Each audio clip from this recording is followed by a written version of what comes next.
Right. Welcome to this explainer. Let's just jump straight into it, because honestly, we are living through a genuinely bizarre cultural moment right now. On one hand, we've got this massive, sudden explosion of panic around artificial intelligence, and on the other, we're seeing the most serious, coordinated push for UAP disclosure in human history. It literally feels like science fiction is bleeding into our everyday reality, doesn't it? But what if these two seemingly completely unrelated megatrends are actually just two sides of the exact same coin? Which brings us to a really massive overarching question. Why on earth is the government suddenly taking UFOs seriously right at the exact moments that AI is threatening to completely upend the global economy? Well, the sources we're unpacking today suggest something incredibly fascinating.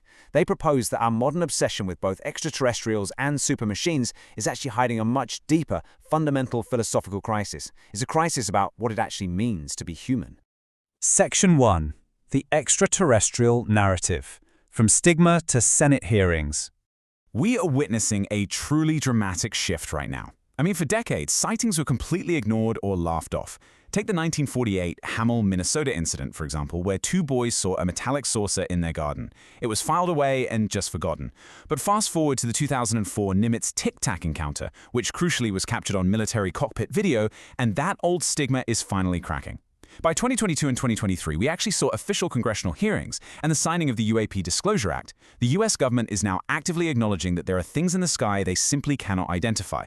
And according to testimony from highly trained military pilots like Ryan Graves, we are not just talking about rogue weather balloons here. They are reporting totally unexplained flight anomalies. We're talking about craft with no visible exhaust, pulling extreme G-forces that would literally turn a human pilot into soup, instant acceleration, and bizarre geometric shapes, like dark cubes flying inside clear spheres. They exhibit capabilities that completely defy our current baseline understanding of physics and engineering. Section 2. The Materialist Blind Spot. Framing the Unknown.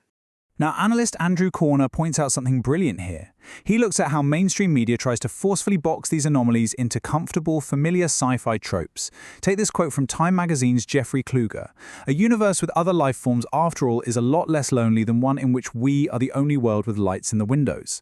Corner argues that this actually highlights a really deep, secular, materialist loneliness in our culture.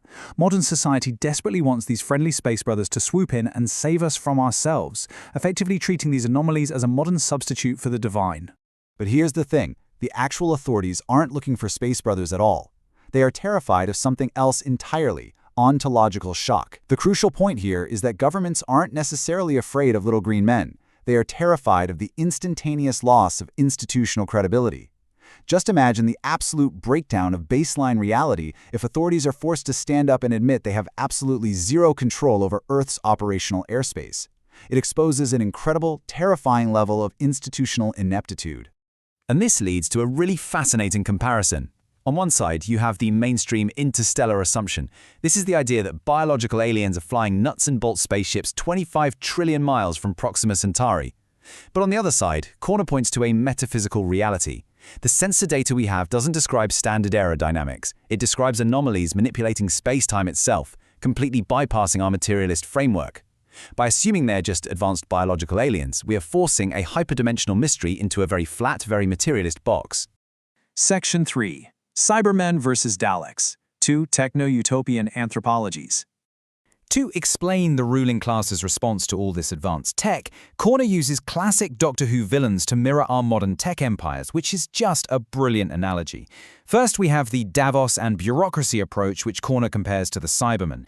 They seek perfection through systems, absolute compliance, and collective assimilation. They view humanity as something messy that just needs to be managed. Then we have Silicon Valley, which he compares to the Daleks. They seek perfection through the exceptional individual, ruthless technological disruption, and total mastery over nature. So as we watch AI develop, we have to ask ourselves, are we building Daleks or are we building Cybermen? Which of these dystopian paths are our leaders dragging us down? Because both sides represent a massive, unprecedented concentration of power, and both treat human beings as mere components in a much larger machine, either to be managed collectively from the top down or upgraded individually for maximum efficiency. And that leads right to the critical shared flaw between both of these camps.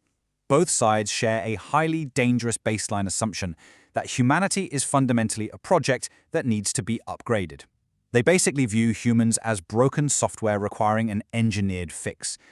Ultimately, the disagreement between them isn't about whether humans should be controlled, but rather who gets to write the software that controls us. Section 4. The Stochastic Parrot Mirror. AI and the Crisis of White-Collar Labor. Now let's pivot to the AI panic. Critics of AI love to throw around this exact term, the stochastic parrot.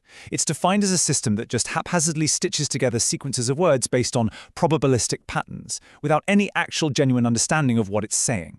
They use this to dismiss AI as just a parlor trick. But Corner flips this entirely on its head to reveal a very dark truth about our modern economy.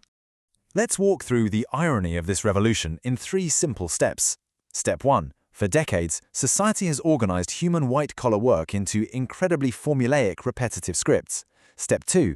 A large language model AI comes along and perfectly mirrors those exact statistical patterns. Step 3. The market absolutely panics. But you see, the panic isn't that AI has somehow become conscious. It's the market suddenly realizing it has been paying trillions of dollars for human workers to act exactly like robotic parrots. Corner puts it perfectly here. He says, the market is suffering from delusion because it doesn't know how to value a world where the mechanics of thought are commoditized. This sudden realization is causing absolute market chaos. It exposes just how much of our supposed intellectual worth was actually tied up in simply acting like machines, obediently regurgitating standard corporate scripts all day. And this pushes us into some pretty deep philosophical territory. The analyst Peter Thiel highlights a fascinating contradiction about our tech era. He suggests we are caught between a Girardian apocalypse of mimetic violence, where people ceaselessly copy each other's desires until it erupts into conflict, or, on the flip side, the absolute totalizing surveillance required to prevent that violence. We've largely stalled in the physical world of atoms, but we've exploded in the digital world of bits, proving that information, logic, and control are inherently non-material concepts. Section 5. What is a human? Reclaiming our anthropology. When we synthesize these 2 massive crises, AI and UAPs, 2 totally distinct views of humanity emerge. Under the materialist view, a human is just a biological processing node, valued purely on utility and output. So under that view, AI and UAPs trigger a massive ontological shock because they dethrone our intellect. But under the theological view, a human is seen as imago Dei, the divine image. Value is based on intent and relationship, not computation. From this perspective, AI and UAPs aren't threats to our self-worth at all. They simply expose the false modern idols of technological supremacy. Which forces us to face this core, fundamental question directly: what is a human being? Because let's be honest, our modern hyper-specialized institutions are entirely unequipped to answer this anymore. They've spent centuries reducing us to data points, consumers, and algorithms, completely losing the plot on human dignity along the way. Andrew Corner's conclusion on this is just profound. He says, persons are not software. They never were. Humans simply cannot be reduced to bureaucratic machinery, AI algorithms, or biological computers. Our inherent value isn't found in how fast we can compute or how well we can replicate corporate patterns. So I want to leave you with this final provocative thought to consider. If the AI revolution and the UAP mystery ultimately prove that human beings are not the highest processing nodes or the apex technological masters of the cosmos, if you are no longer defined by what you can compute, produce, or control, what are you? It's a question we are all going to need to answer as we navigate this brave new world. Thanks so much for joining me for this explainer, and keep questioning everything.